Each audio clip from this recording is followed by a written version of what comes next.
You ever get that feeling where something just feels off? Like your brain is warning you that something bad is about to happen, but you keep trying to convince yourself you're just being paranoid.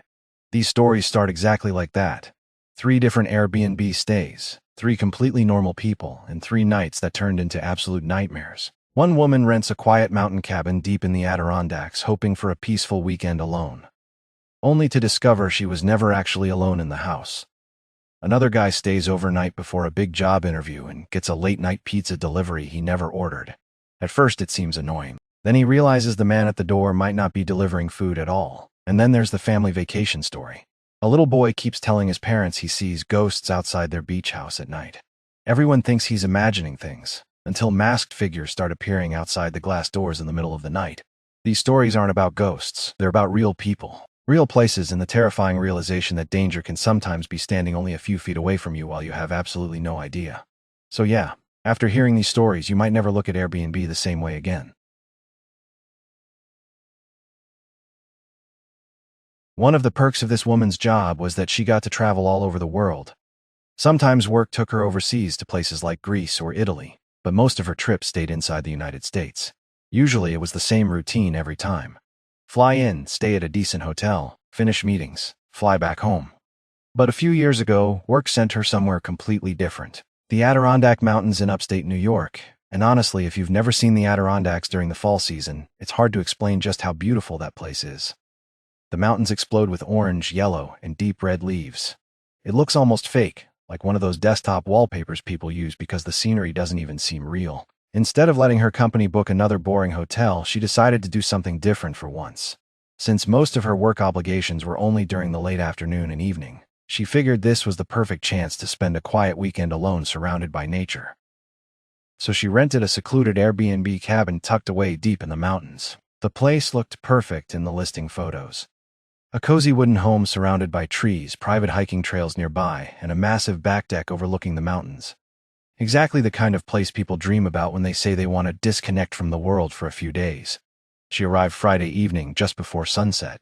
The drive there already felt isolated. The deeper she got into the mountains, the fewer cars she saw. Eventually, it felt like civilization completely disappeared. Just winding roads, endless trees, and darkness settling over the forest.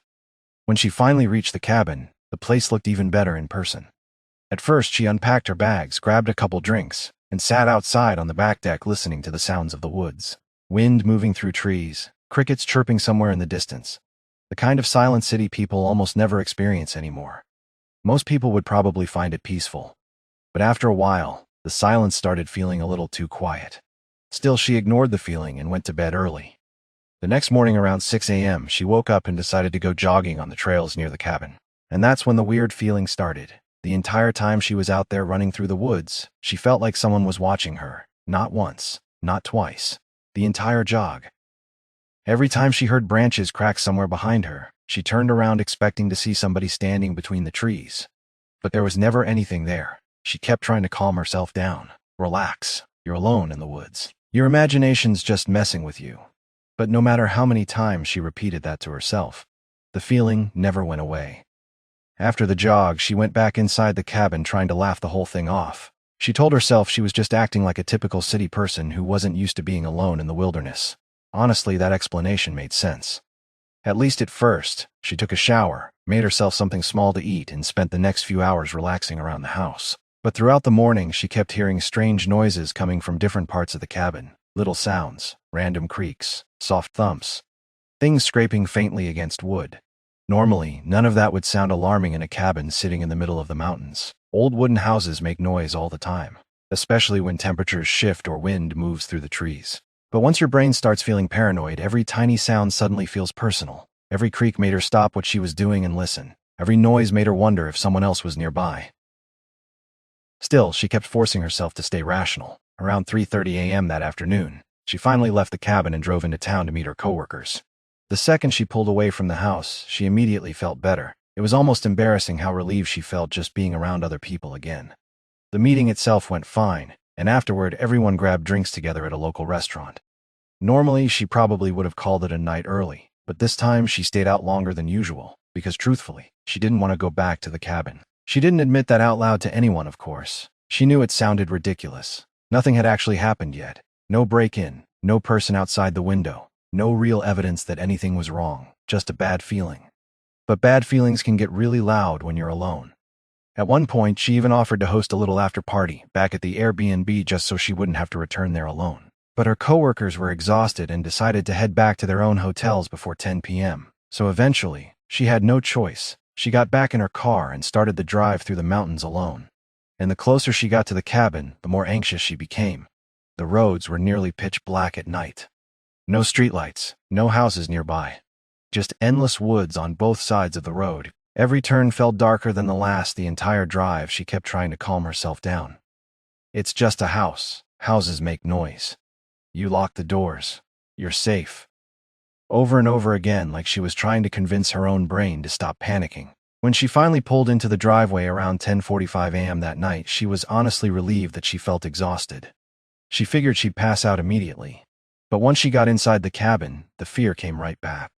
The second she stepped back into the cabin, the atmosphere felt wrong again. You know how sometimes a place can feel completely normal during the daytime, but at night it turns into something else entirely. That's exactly how this cabin felt after dark. She locked the front door, then checked it again, and then checked it a third time just to be sure. After that, she headed upstairs to bed, hoping exhaustion would knock her out quickly. But sleep just wasn't happening. Every time she started drifting off, some random noise from outside would snap her awake again. A branch cracking, a faint bump somewhere downstairs, something brushing against the side of the house. At one point, she even tried playing music from her phone to drown everything out, but honestly, that just made things worse. The music became another distraction, and the second a weird noise slipped through between songs, her heart would immediately start racing again. Hours passed like that, half asleep, half terrified. Finally, a little after midnight, she gave up trying to sleep altogether. She decided she was going to go outside onto the back deck for a cigarette, and maybe clear her head for a few minutes. So she grabbed her coat, her phone, and her cigarettes before heading downstairs. The staircase opened directly into the living room, and connected to the living room was a large open kitchen and dining area that led to the sliding glass door for the back deck. The entire downstairs was dark, except for faint moonlight coming through the windows. She took one step off the staircase and immediately froze. At first, she thought she was imagining it. There was something strange about the kitchen, something blocking part of the moonlight coming through the window. A shadow. Her stomach instantly dropped. For a second, she just stood there completely motionless, trying to force herself to think logically. It's nothing. Just shadows. You're freaking yourself out. But deep down, she already knew something was wrong. Still trying to fight the panic, she reached for the light switch. And the second the kitchen lights turned on, she saw him. Standing there in the middle of the kitchen was a man she had never seen before in her life. Tall. Probably around 6 feet, long shaggy hair. Thick beard, late 30s maybe, and he was just staring directly at her. Not moving, not speaking, just staring. The room went completely silent. For maybe 10 seconds, maybe 15. Neither of them moved at all, but to her, it felt like time completely stopped. Then suddenly, the man sprinted at her. The second the man charged toward her, pure survival instinct kicked in. Thankfully, there was a large kitchen counter between them, so he couldn't reach her immediately. He had to run around it first, and those few extra seconds probably saved her life. She turned and bolted upstairs as fast as she could. Her heart was pounding so hard she could barely hear anything else. Every step felt slippery. Every second felt too slow. She was convinced the guy was right behind her. The moment she reached her bedroom, she slammed the door shut and locked it, and yeah. Later she admitted it felt like one of those dumb horror movie decisions where the victim hides instead of escaping the house. But in that moment, it honestly felt like the only option. She didn't think she could make it to the front door before he caught her. She didn't have her car keys, and there was no way she was about to sprint blindly into dark mountain woods, not knowing if this man had a weapon. At least inside the bedroom, she had a lock, her phone, and a chance. So she immediately called 911. Her voice was shaking so badly she could barely get the address out. But the dispatcher stayed calm and kept reassuring her officers were already on the way. Then came the worst part. The man started pounding on the bedroom door, not knocking. Pounding violent hits that shook the entire frame every time he slammed against it. But what truly terrified her wasn't just the force, it was what he was saying. Between strikes on the door, the guy kept yelling bizarre things at her. He said he loved her, said he missed her, said he had changed and needed her back. At first she thought maybe he confused her with someone else, so she screamed back that he had the wrong person. She kept yelling that she didn't know him, but it was like he couldn't even hear her. He just kept ranting about how much he loved her while smashing harder and harder against the door. Then she saw something that made her blood run cold. His fist started breaking through the wood.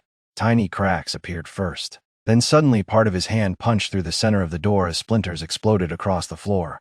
At that point, she genuinely thought she was about to die. And then, she heard sirens outside. The sirens got louder fast. Then came the sound of multiple police cars screeching into the driveway outside the cabin. The man heard them too. For a split second, the pounding stopped. But then he started hitting the door even harder, like he knew time was running out. Wood splintered across the floor as his entire hand forced through the broken section of the door. And right before he could break through completely, there was a massive crash downstairs. Then shouting, "Polis! Get on the ground." Everything happened at once after that. Terrified, the man was about to burst through the door anyway. She made a split-second decision and climbed out of the bedroom window. Thankfully, the window led onto a small section of roof outside the cabin. She carefully stepped out onto it while hearing chaos erupt downstairs.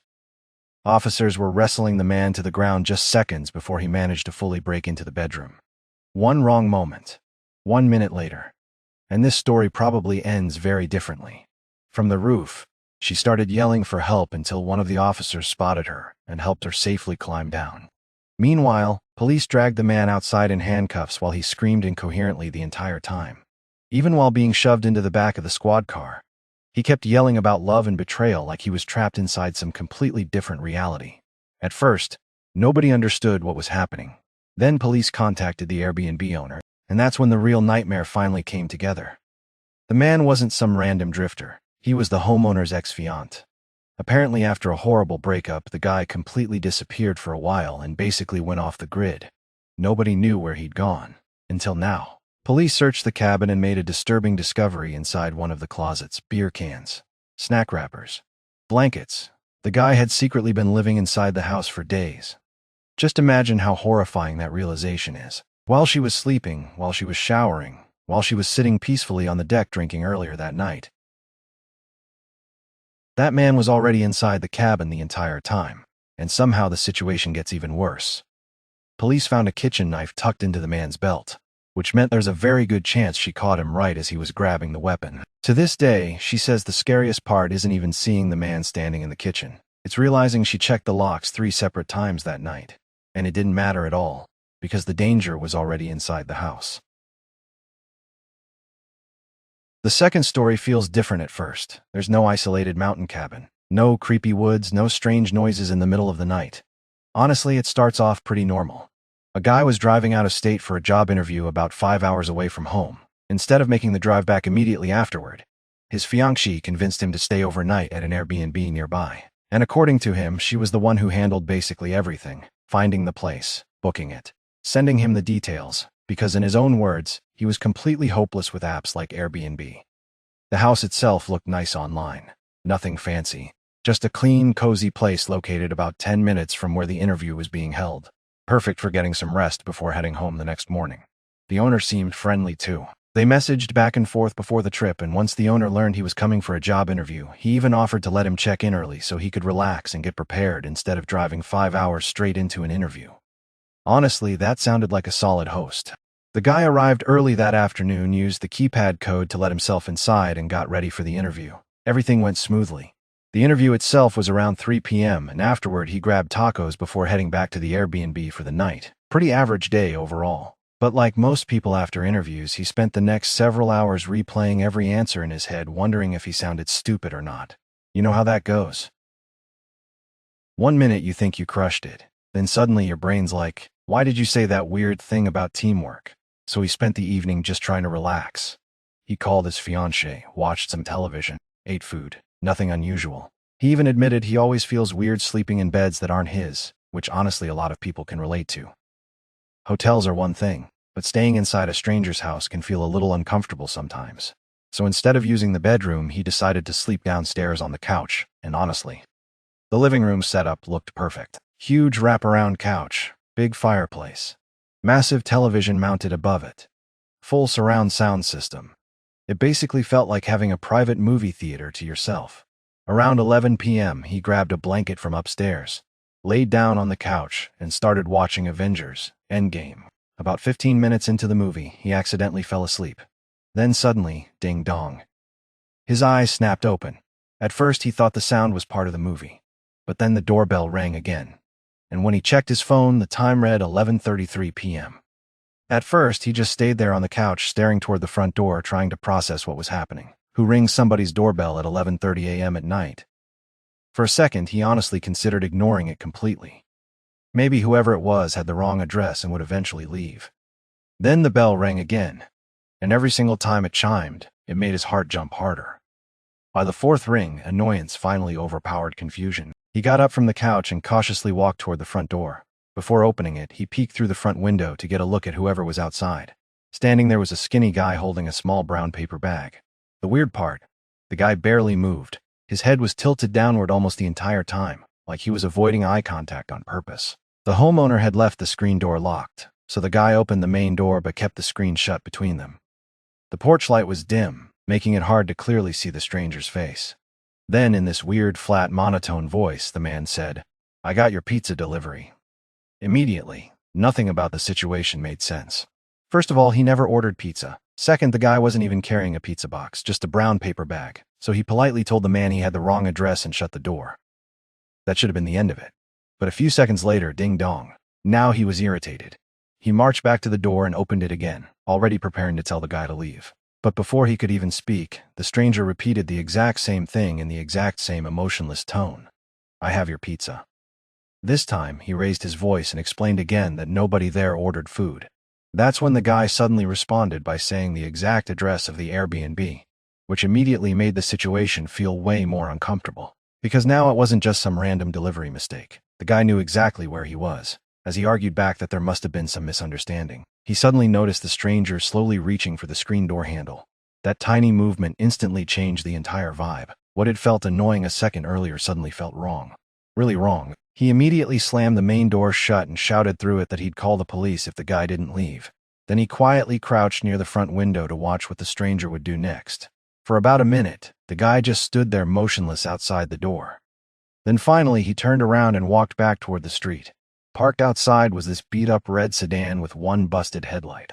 The moment the stranger got inside the car, the guy staying at the Airbnb finally felt himself relax a little.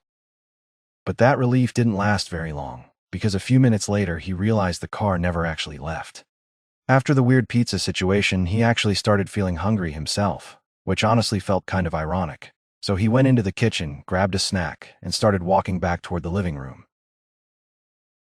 But halfway there, he noticed bright headlights still shining through the front windows. The red car was still sitting in the driveway. Engine running, headlight pointed directly at the house. At this point, the whole thing stopped feeling like an awkward misunderstanding and started feeling genuinely unsettling. He decided to go upstairs where he could get a better view from one of the bedroom windows. From up there, he could clearly see the car sitting motionless outside. But because of the bright headlights, he couldn't tell if the skinny guy was still inside. And weirdly enough, he still wasn't terrified yet. Mostly annoyed, part of him considered calling the police, but then he immediately started talking himself out of it. What am I even gonna say? Some weird delivery guy won't leave. It sounds stupid. So instead of calling 911, he made a decision that sounds absolutely insane in hindsight.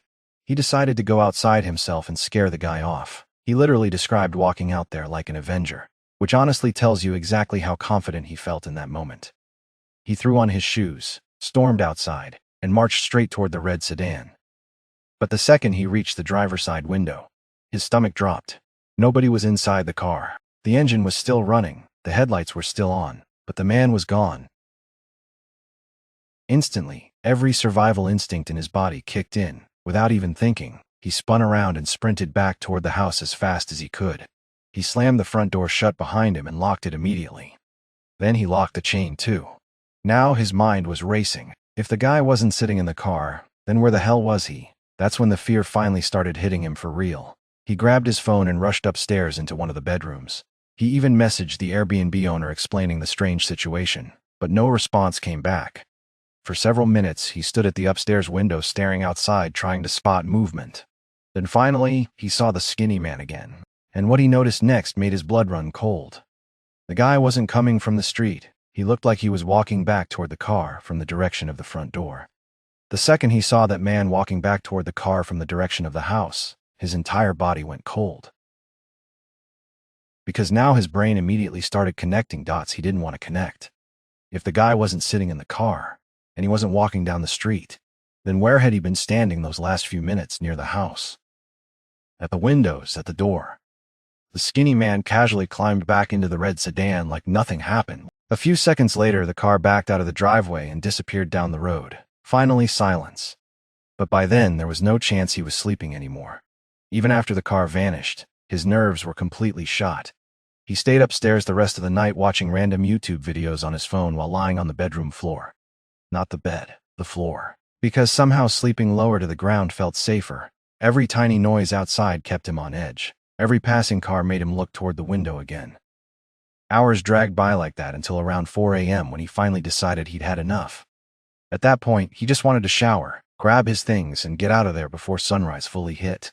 So he packed up quietly and headed downstairs toward the front door, and that's when he noticed something horrifying. The front door was slightly open, not wide open, just barely cracked, but enough to instantly stop him in his tracks.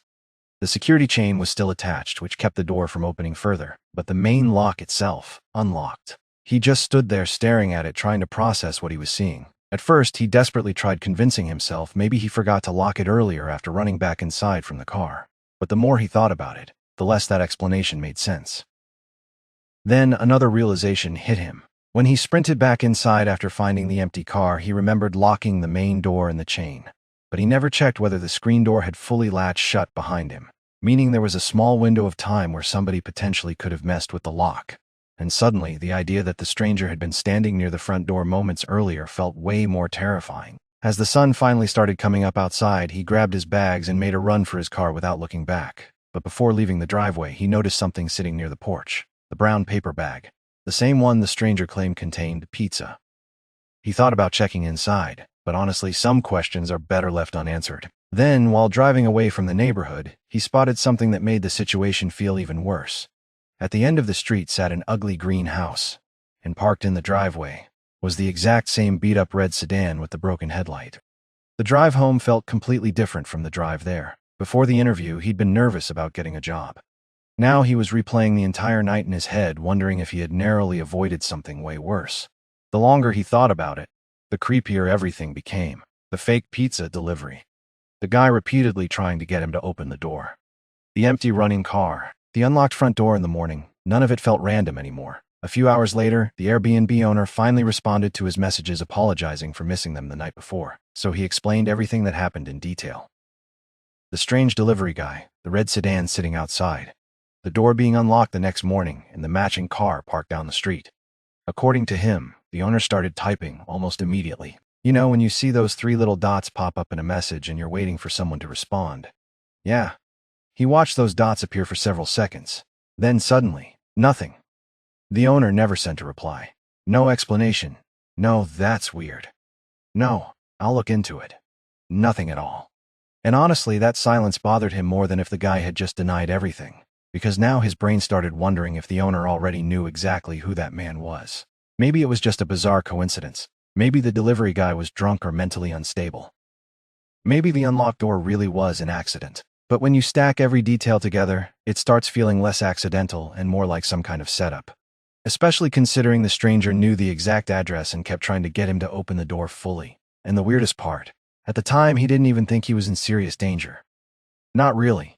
It wasn't until he started telling other people the story later that he realized how terrifying it actually sounded. Friends immediately told him the same thing. Dude, that sounds like a home invasion setup.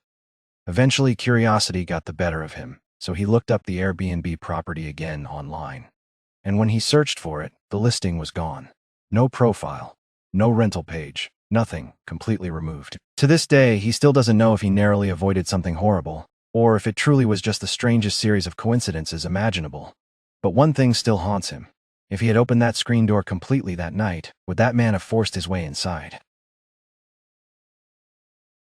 The third story is probably the most disturbing of all because it involves an entire family, and according to the father telling the story, this experience completely changed the way they look at vacations forever. He started the story with one sentence that honestly hits hard. Monsters are real, they're just not supernatural. Not ghosts, not demons, people, real people who want to hurt you. Last summer, he and his wife decided to take their kids on a small beach vacation. Nothing extravagant. Just a few relaxing days away from work and school so the family could spend time together near the ocean. Hotels near the beach were ridiculously expensive, so like a lot of families these days, they started checking Airbnb instead. Eventually, his wife found a perfect-looking rental house.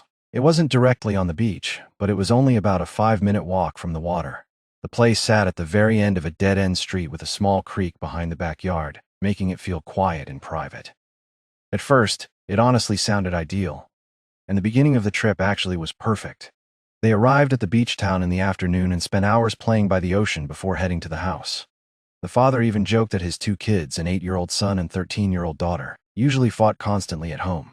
But something about the beach changed them. Instead of arguing, they spent the whole day laughing together, jumping waves and building sandcastles. Looking back, he says that first day became the happiest memory of the trip, because everything after that slowly turned into a nightmare. Around 5 p.m., the family finally checked into the Airbnb and unpacked their bags. The kids excitedly picked their rooms while the parents cleaned up after the beach. That night felt completely normal. His wife cooked dinner while he handled the dishes, apparently their permanent marriage deal. And afterward, they stayed up playing Uno together for hours. Honestly, it sounded like one of those simple, wholesome family nights people remember forever. Eventually, everyone headed off to bed. The father slept great. But the next morning during breakfast, he immediately noticed something was wrong with his son. The little boy looked exhausted, like he hadn't slept at all. He barely touched his breakfast and kept staring down at the table like something was seriously bothering him. At first, the parents assumed maybe he was homesick or just tired from swimming all day. But after some gentle questioning, the boy finally admitted why he was so scared. He said he saw ghosts outside the house the night before. At first, everyone reacted the way most families probably would. They assumed it was just a kid's imagination running wild. The father asked him what exactly he saw, and the little boy explained that during the night, he noticed dark shadows moving around outside near the backyard. According to him, several figures came out from the tree line near the creek and walked toward the house before disappearing again into the darkness. Then he said something that made the room go quiet. One of the shadows turned toward his window and waved at him. The poor kid was genuinely terrified while telling the story. Tears were running down his face, and he could barely get the words out. Whatever he thought he saw clearly felt real to him. So the parents did what parents usually do in situations like that. They tried calming him down. No ghosts exist. You probably had a nightmare. It was dark outside. Even his older sister joined in trying to reassure him that nothing was out there. Eventually, the boy started acting a little more normal again, and the family decided not to dwell on it. So they spent the entire next day at the beach, and honestly, the day was amazing, swimming in the ocean, building sandcastles, laughing together. For a little while, the ghost story almost felt silly. But when they returned to the Airbnb later that evening, something small immediately bothered the father. The front door was unlocked. Now, normally, maybe that wouldn't seem like a huge deal. But according to him, he's obsessive about locking doors. He always checks them before bed and anytime the family leaves the house. So he asked his wife if she forgot to lock it earlier. She wasn't sure. At first, he felt annoyed, but he didn't want to ruin the good mood by making a big deal out of it. Besides, after checking the house quickly, nothing appeared stolen or out of place. So he let it go. Another normal evening followed. Dinner, card games, family time. Eventually, the kids went to bed around 10 p.m. while the parents stayed awake a little longer having drinks together. Then, close to midnight, everything changed. A soft knock hit their bedroom door. When the father opened it, his son was standing there trembling, not crying, not whining, trembling. The little boy could barely speak. And when he finally got the words out, he whispered something that instantly made the father's stomach tighten. The ghosts came back. The father immediately got out of bed and started checking every window in the house. At first, he didn't see anything unusual outside. No people, no movement. Nothing. His son kept insisting the ghosts were back in the yard. But the poor kid was so scared he could barely even look toward the windows himself. The only strange thing the father noticed was the backyard floodlight had turned on. But even then, he tried staying rational. Could have been the wind, could have been an animal, could have been literally anything. So for the next several minutes, he focused on calming his son down instead of feeding into the fear. But then the boy said something that changed the entire situation. He claimed one of the ghosts tapped on his bedroom window. And according to him, the figure whispered that if he screamed, his whole family would get hurt. The father felt a chill run through his body hearing that. Still, part of him wondered if maybe his son had watched something scary recently or dreamed the whole thing up in a half-asleep panic. Then came the detail he couldn't stop thinking about. The figure supposedly told the boy that if he opened the door, they'd leave him alone. Thankfully, instead of opening the door, the kid ran to wake up his parents. That night, the son slept in the parents' room. And according to the father, he barely slept at all because he could literally feel the child shaking beside him throughout the night. Not fake fear. Not attention-seeking behavior. Pure terror. The next morning at breakfast, things were even worse. The little boy looked exhausted again. He barely touched his food and honestly looked like he was about to collapse from lack of sleep. At that point, the father decided something had to change, so he came up with an idea to make his son feel safer. A family camp out in the living room, everybody together. Movies, snacks, games, basically turning the downstairs into one giant sleepover. The kids absolutely loved the idea immediately, especially the son. And honestly, the father liked it too, because if something really was scaring his child every night, at least now he'd be right there to see it himself. That evening actually turned out fun. The family stayed up playing games and laughing together until everyone slowly drifted off to sleep in the living room. For a few hours, everything seemed peaceful. Then around 2:30 a.m. in the morning, his son suddenly grabbed him and whispered, "They're outside again." Half asleep, the father expected to look outside and see absolutely nothing. Instead, he saw 3 figures standing directly outside the sliding glass door. And the second his eyes adjusted, pure fear slammed into him. The figures were dressed completely in black with hooded clothing, and these horrifying masks that had giant white bulging eyes. According to him, the masks almost looked cartoonish at first glance, like golf balls attached to faces. But in the darkness, they looked absolutely terrifying. Especially when they were just standing there silently staring inside at the family. For a split second, the father froze. Then panic exploded through the room. He shouted out something incoherent in pure shock, which instantly woke up his wife and daughter. The second they saw the masked figures outside the glass, both of them started screaming. And honestly, most people would have done the exact same thing during the chaos. One of the figures suddenly grabbed the sliding door handle and started trying to force it open. Thankfully, the door was locked. The father immediately grabbed a large walking stick that was inside the house and moved toward the glass door, ready to defend his family if he had to. Deep down, he knew the stick was basically useless if those guys had real weapons. But in that moment, survival instinct takes over. You stop thinking logically. You just protect your family. So he started screaming at the masked men to leave while his wife and kids cried behind him. But the creepiest part, the figures almost seemed entertained by the fear they were causing, like they were enjoying it. One of them even started taunting the family through the glass while another casually pulled out what looked like a knife and waved it around back and forth.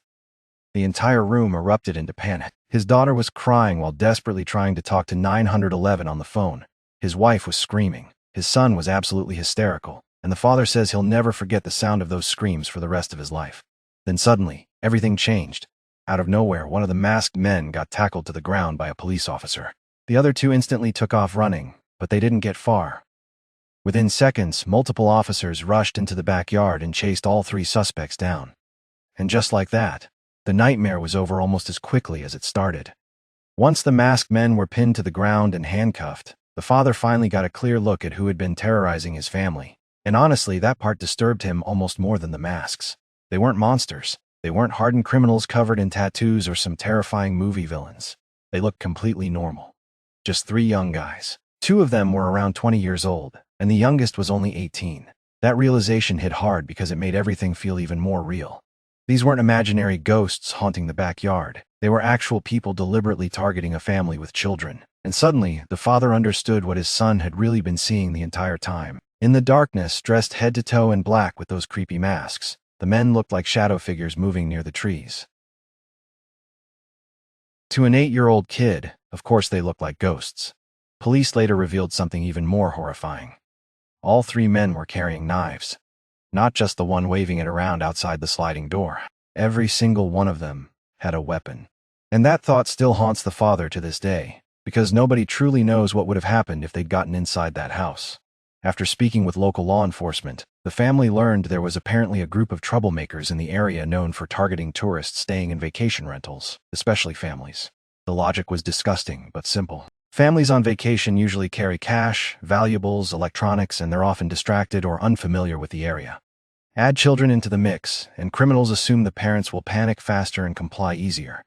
What disturbed the father even more was how unsurprised the police seemed.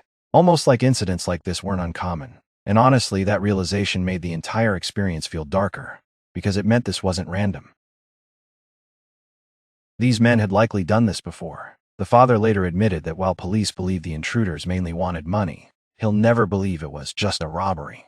Not after seeing the way they terrorized his wife and children for fun. Not after watching them stand outside the glass enjoying the fear they caused. Some experiences leave scars long after the danger is gone, and according to him, that family vacation left emotional scars that may never fully heal. The family never returned to that beach town, never went back to that Airbnb, and probably never will. Because sometimes the scariest thing in the world isn't a ghost story. It's realizing how evil real people can actually be.